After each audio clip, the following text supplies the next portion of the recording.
मला इथे येऊन सगळ्या माझ्या जुन्या आठवणी ताज्या झालेल्या आहेत.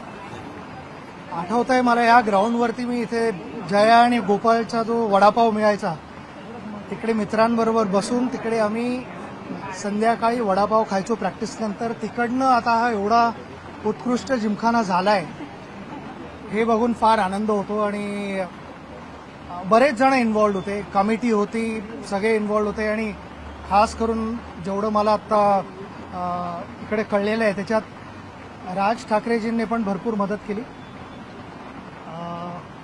नुसतं परमिशन घ्यायला नाही पण I think he was also involved in designing आणि सगळ्या छोट्या छोट्या गोष्टी. सर्वात आनंद काय होतोय की आपले महान क्रिकेटपटू जे नुसते शिवाजी पार्क जिमखान्यालाच नाही खेळले पण मुंबईलाही खेळले आणि भारताचंही नाव मोठं केलं, त्यांच्या आठवणी आत आहेत क्लबमध्ये. एक ट्रेडिशन जे आपलं आत्तापर्यंत शिवाजी पार्क जिमखान्याचं आहे ते रिवाईव्ह केलेलं आहे, तसंच ठेवलेलं आहे. आणि मॉडर्न गोष्टी आहेत. सर्वात इम्पॉर्टंट गोष्ट इथे मला बघून जो आनंद झालेला आहे तो मुलींसाठी इथे ड्रेसिंग रूम्स केलेले आहेत, चेंजिंग रूम्स केलेले आहेत. त्या मला वाटत नाही फारशा कुठे झालेल्या आहेत आत्तापर्यंत. माझी हीच एक रिक्वेस्ट असेल सगळ्या क्लब्सना आणि अथॉरिटीजना जे परमिशन देतात ते की मुलींचं क्रिकेट आता पुढे जाते चांगलं. वेगवेगळ्या टुर्नामेंट्स इंट्रोड्यूस होत आहेत तर मुलींसाठी चेंजिंग रूमसाठी तरी नक्कीच परमिशन मिळाली पाहिजे.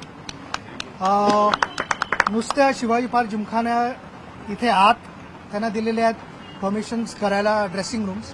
पण माझी अशी इच्छा आहे की मुंबईतच नाही पण भारतात सगळीकडे त्यांच्यासाठी चेंजिंग रूम्स असायला पाहिजेत आणि त्यासाठी परमिशन जी आहे ती तात्काळ द्यावी अशी माझी रिक्वेस्ट आहे.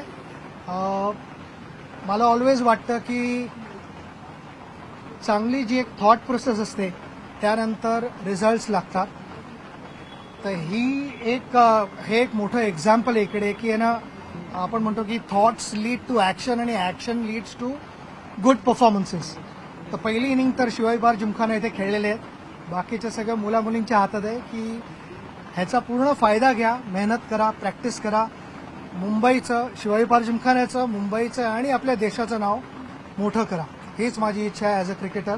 Thank you very much. All the best. मला त्या आल्यावर फार आनंद झाला. थँक्यू.